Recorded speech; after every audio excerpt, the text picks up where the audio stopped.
Shalom, saudaraku yang terkasih di dalam Tuhan Yesus Kristus.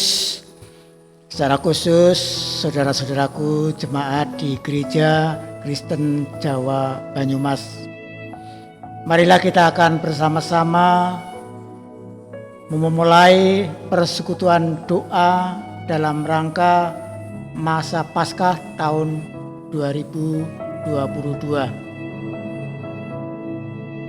Mari kita bersama-sama menyediakan hati kita di dalam saat teduh.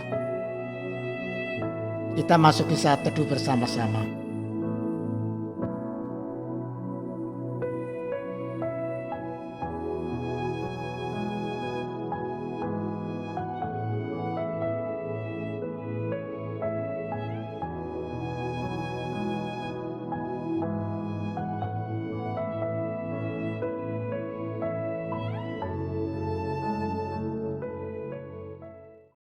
Saudaraku yang terkasih dalam Tuhan, kita awali memuliakan nama Tuhan dengan memuji namanya melalui nyanyian pelengkap Kidung Jemaat 219.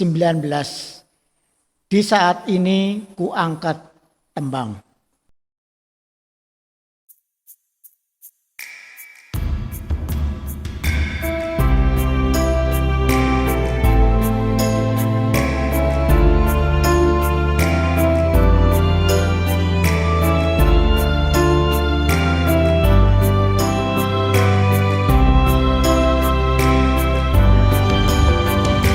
Saat ini ku angkat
Marilah kita akan bersama-sama menghadap Tuhan di dalam doa agar persekutuan ini mendapat pimpinannya.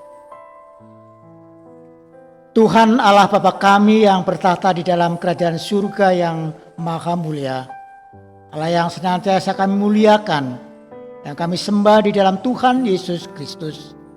Pada petang hari ini kami bersama-sama jemaat-Mu bersekutu mengadakan persekutuan doa. Ya Tuhan, sekalipun kami hanya melaksanakan secara online, namun kiranya Roh Kudus menyatukan kami, berkarya di dalam hati kami masing-masing, sehingga kami boleh dipersekutukan bersama-sama untuk memuliakan nama-Mu, menerima firman-Mu, dan merenungkan firman-Mu dalam kehidupan kami. Ya Tuhan, mengampunkan akan segala kekurangan di dalam persiapan maupun pelaksanaan persekutuan doa pada petang hari ini. Kami panjatkan doa ini di dalam nama Tuhan Yesus Kristus, Juru Selamat kami. Amin. Saudaraku yang terkasih di dalam Tuhan Yesus Kristus, marilah kita akan bersama-sama menerima firman Tuhan. Firman Tuhan pada petang hari ini kita terima dari 1 Korintus 15 ayat 12 sampai 20 yang demikian firman-Nya. Lembaga Alkitab Indonesia memberikan judul Kebangkitan Kita. Jadi, bila mana kami beritakan bahwa Kristus dibangkitkan dari antara orang mati, bagaimana mungkin ada di antara kamu yang mengatakan bahwa tidak ada kebangkitan orang mati? Kalau tidak ada kebangkitan orang mati, maka Kristus juga tidak dibangkitkan. Tetapi andai kata Kristus tidak dibangkitkan, maka sia-sialah pemberitaan kami dan sia-sialah juga kepercayaan kamu. Lebih daripada itu, kami ternyata berdusta terhadap Allah. Karena tentang Dia kami katakan bahwa Ia telah membangkitkan Kristus, padahal Ia tidak membangkitkannya. Kalau Anda kata benar bahwa orang mati tidak dibangkitkan. Sebab jika benar orang mati tidak dibangkitkan, maka Kristus juga tidak dibangkitkan. Dan jika Kristus tidak dibangkitkan, maka sia-sialah kepercayaan kamu dan kamu masih hidup dalam dosamu. Demikianlah binasa juga orang-orang yang mati dalam Kristus. Jikalau kita hanya dalam hidup ini saja menaruh pengharapan pada Kristus, maka kita adalah orang-orang yang paling malang dari segala manusia.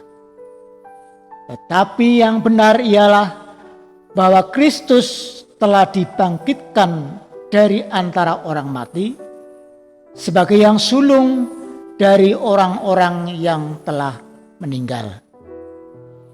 Demikianlah firman Tuhan dari 1 Korintus 15 ayat 12 sampai 20. Berbahagialah kita semua yang menerima firman Tuhan dan merenungkan serta memelihara dalam kehidupan kita. Haleluya. Saudaraku yang terkasih di dalam Tuhan Yesus Kristus, renungan pada petang hari ini bertema benar Yesus bangkit. Kebangkitan Kristus merupakan tema sentral dalam iman Kristen. Tanpa adanya fakta kebangkitan, kebenaran janji Tuhan akan adanya kebangkitan orang mati dan hidup yang kekal bagi mereka yang percaya kepadanya menjadi bualan kosong semata. Iman kita kepada Kristus pun akan sia-sia belaka.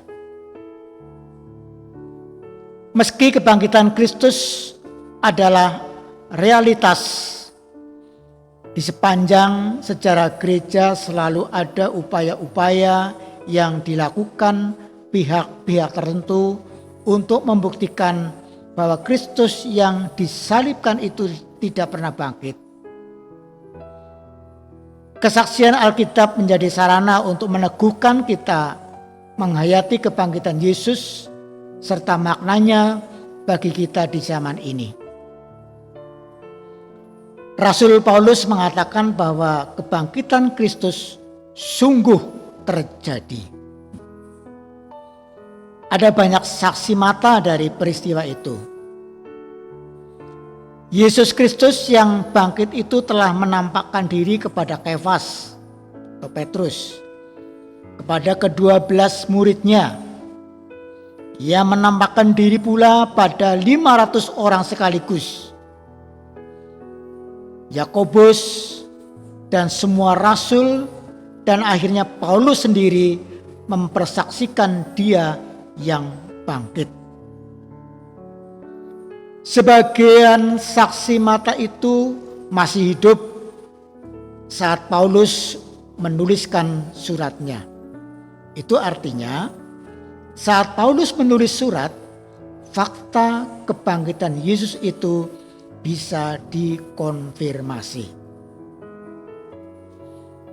Ketika bagi sebagian orang kebangkitan Yesus hanyalah suatu halusinasi, para murid yang ada dalam kepedihan yang terlalu dalam dan harapan yang terlalu besar untuk melihat kebangkitannya, Paulus menegaskan bahwa kebangkitan Kristus benar-benar terjadi. Kebangkitan Yesus membawa pengaruh yang besar dalam hidupnya. Ingat, Paulus dijumpai oleh Yesus ketika ia masih bernama Saulus. Dalam perjalanan menuju Damsyik untuk menangkap dan menganiaya para pengikut Kristus, ia mengalami Yesus. Rasul Paulus mengatakan dalam 1 Korintus 15 ayat 14, tetapi andai kata Kristus tidak dibangkitkan, maka sia-sialah pemberitaan kami dan sia-sia juga kepercayaan kamu. Selain itu, Paulus menegaskan, jika benar Yesus tidak bangkit, berarti ia berdusta kepada Allah yang diberitakannya telah membangkitkan Yesus. Kemudian ada konsekuensi logis lainnya bila Kristus tidak bangkit, yaitu yang pertama, sia-sialah kepercayaan kita akan adanya penebusan dosa. Kita masih tetap hidup dalam dosa kita. Ayat yang ke-17. Yang kedua, jika Kristus tidak dibangkitkan, tidak ada kebangkitan orang mati. Orang-orang yang percaya kepada Kristus tidak akan pernah bangkit. Semua akan mengalami kebinasaan dan tak terselamatkan. Ayat ke-18. Kemudian yang ketiga, kita adalah orang yang paling malang di antara umat manusia. Karena kita telah mengimani sesuatu kebohongan dan berharap pada harapan yang kosong. Ayat 19. Saudaraku yang dikasihi oleh Tuhan, Paulus menegaskan dalam ayat 20 Tapi yang benar ialah bahwa Kristus telah dibangkitkan dari antara orang mati sebagai yang sulung dari orang-orang yang telah meninggal. Dalam teks aslinya, kata yang sulung sebenarnya diterjemahkan sebagai buah yang sulung. Konsep Yesus sebagai buah sulung kebangkitan mengacu pada Imamat 23 ayat 10 sampai 11. Dalam ketetapan itu, umat Israel harus membawa gandum hasil pertama dari ladangnya untuk dipersembahkan bagi Tuhan pada hari sesudah Sabat. Di Bait Allah, berkas gandum itu akan diolah hingga menjadi tepung, dan tepung yang dihasilkan kemudian diberikan kepada Allah sebagai persembahan. Itulah buah sulung dari hasil ladang orang Israel. Sebagai catatan, sebelum hasil pertama itu dipersembahkan kepada Tuhan, benih yang baru tidak dapat dibeli atau dijual di toko. Roti juga tidak dapat dibuat dari tepung yang baru. Buah sulung merupakan tanda bahwa panen sudah tiba dan orang boleh bekerja memanen hasil ladangnya untuk kemudian dijual. Saudaraku yang terkasih di dalam Tuhan Yesus Kristus, oleh Paulus disebut sebagai buah sulung. Dengan konsep ini, kebangkitan Yesus dipahami sebagai sebuah tanda dimulainya kebangkitan orang-orang percaya. Sama seperti gandum baru hasil panen tidak dapat diperjualbelikan dan tidak dapat dipakai sebelum buah sulung dipersembahkan kepada Tuhan, maka panen hidup yang baru juga belum tiba sampai Yesus dibangkitkan dari kematiannya. Jika di masa gereja perdana banyak beredar kesaksian palsu tentang kebangkitan Yesus hingga berdampak pada pelemahan iman, sejatinya di zaman ini hal yang sama juga masih terjadi. Bahkan di masa mendatang pun hal itu akan tetap terjadi. Penyebaran berita yang menyebut Yesus tidak bangkit saat ini banyak muncul tayangan-tayangan di media sosial. Di tayangan itu, para penyebar berita yang mengatakan bahwa Yesus tidak bangkit seolah-olah mampu memberikan bukti tentang Dia yang tidak bangkit. Saudaraku yang terkasih di dalam Tuhan, di dalam menghadapi hal ini, bagaimana sikap kita? Sikap kita adalah tetap tenang, hindari bertindak reaktif, teguhkan iman, dan tetap mendalami berita kebenaran Alkitab yang mempersaksikan kebangkitannya. Amin. Marilah kita akan bersama-sama menghadap Tuhan di dalam doa. Bapa kami yang di surga, kami bersyukur pada petang hari ini Tuhan berkenan berfirman dan menyatakan firman-Mu di dalam hati kami, dan Engkau menerangi hati kami sehingga kami boleh mengerti akan kehendak-Mu melalui firman-Mu ini, yaitu menguatkan iman kami bahwa Engkau telah datang ke dunia di dalam Tuhan Yesus Kristus yang telah disalibkan, mati, dan dibangkitkan sebagai kebangkitan yang sulung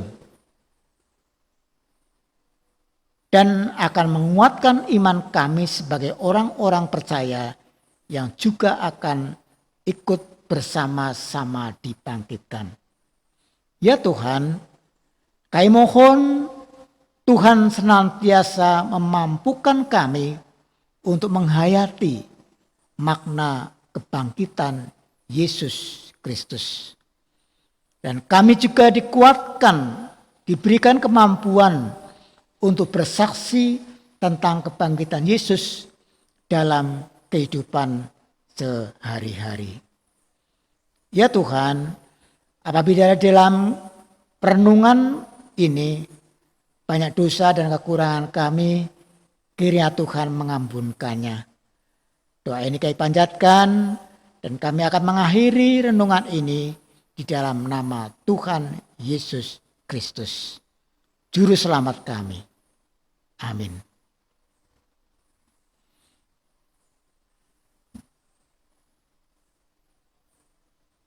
Saudaraku yang terkasih di dalam Tuhan Yesus Kristus, mari kita akan memuliakan namanya untuk menguatkan bahwa Dia yang telah bangkit. Dengan kita menyanyikan Kidung Jemaat 194, Dikau yang bangkit.